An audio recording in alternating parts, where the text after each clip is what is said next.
I've decided to rank my favorite classes to level through the campaign in Last Epoch, and we'll start at number 3, the Rogue.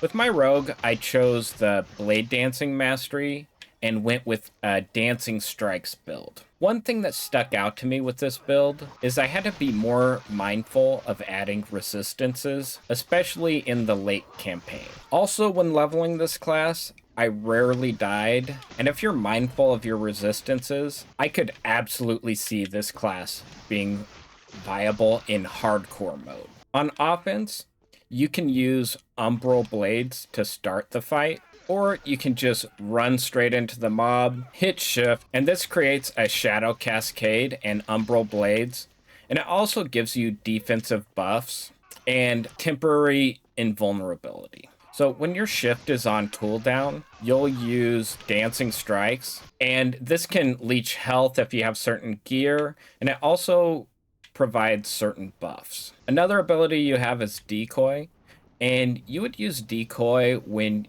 you're kind of overrun with mobs. You can set it down, and then the mobs will start attacking that decoy. And then the decoy will eventually explode, killing a lot of the mobs. Another ability is Smoke Bomb. I will say I rarely used Smoke Bomb at all leveling through the campaign.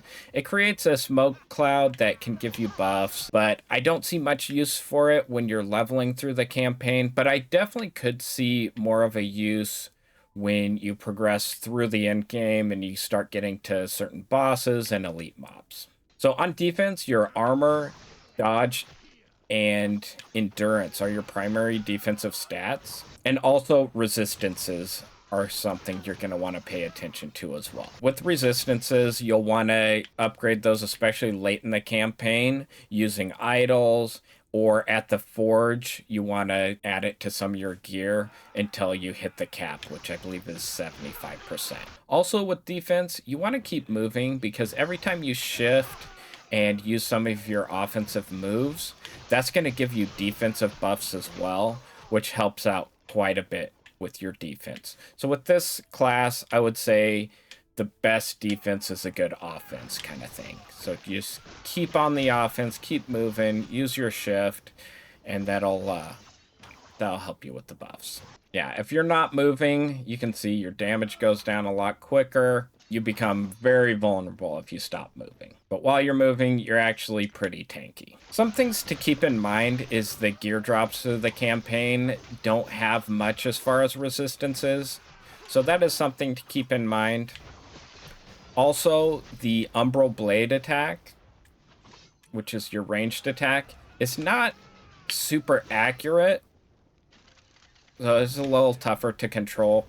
So you might want to just run into the mobs, use your shift, and you can put that Whirling Blade wherever you really want to put it. But overall, I really like this class. Does really good single target damage, it does good AoE damage, has excellent mobility, and you're constantly moving, which I really enjoy, and the combo of moves that you get, they look really good as well. And at number 2, I have the Mage. I really like this class, and I was extremely close to ranking it as number 1. If I were ranking these classes based just on endgame so far, it would probably be my number 1 favorite class. When leveling my Mage, I chose to go with Rune Master Mastery and a Hydrahedron build. The general idea is to use the spell Rune Bolt and then Flame Rush, and that creates a Hydrahedron that does a ton of damage and just smashes enemies. So you start off with Rune Bolt, and you can see here it just does some lightning damage. It builds ward, and it also builds mana. So with this, you want to build at least 2 lightning runes before you use Flame Rush. And you use Flame Rush until you get 2 fire runes. And if you have 1 lightning and 2 fire runes, that creates the Hydrahedron. Another spell you get is Frost Wall. And when you put up the Frost Wall and you travel through it, that actually gives you a buff, and it does damage to your enemies as well. Another spell you get is Flame Ward, and that's a defensive spell that gives you 400 ward, and it also does damage to your enemies as well. Some things to keep in mind is it does take some leveling for this class to start getting really fun. I would say around level 25 is when it really started getting fun and you start doing some more damage and you start getting some cooler spells. Also, Flame Rush, when you're using it, sometimes it cancels when you're going up or downstairs. You see right there, it cancels when you're going up or downstairs or certain ramps, so you're not able to get that Hydrahedron if it cancels before you get that second fire. Also, this class seems to be a little more gear dependent than some of the other classes. I did notice that I had some mana and health issues early on until I started getting some better gear. And also, just the class in general, the mage class in general, is a little bit squishy. So I did have some issues until I started getting some more passive skills, until I started getting some abilities that built up your ward, like Rune Bolt. You can see, just using Rune Bolt, your ward, it's up to 700 right now, and it stays, if you get good ward retention, it stays for quite a while as well. Another thing to keep in mind is that this class, in particular this mastery, requires more timing and combos than some of the other classes.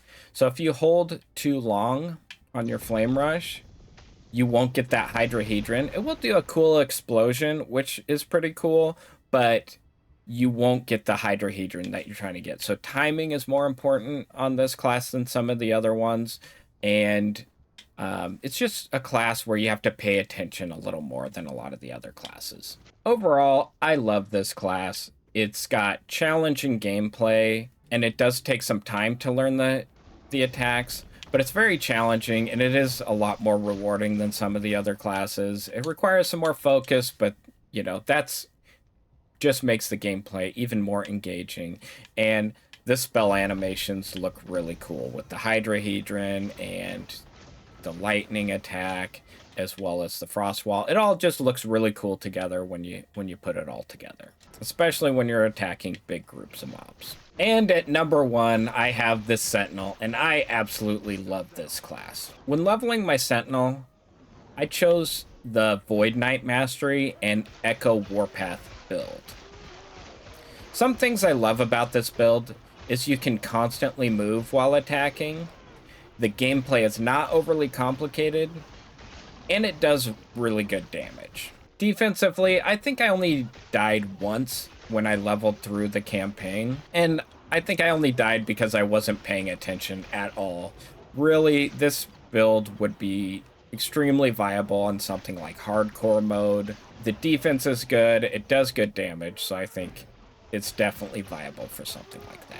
Now, with this build, you get the Warpath ability early on, which is a spinning attack that does damage in a circle around you. Essentially, you just hold down the Warpath button, you spin around, and you smash mobs. And if you spec this correctly, you can use this attack without using any mana pretty early on in leveling. And that allows you to stay in this spinning Warpath attack the entire time.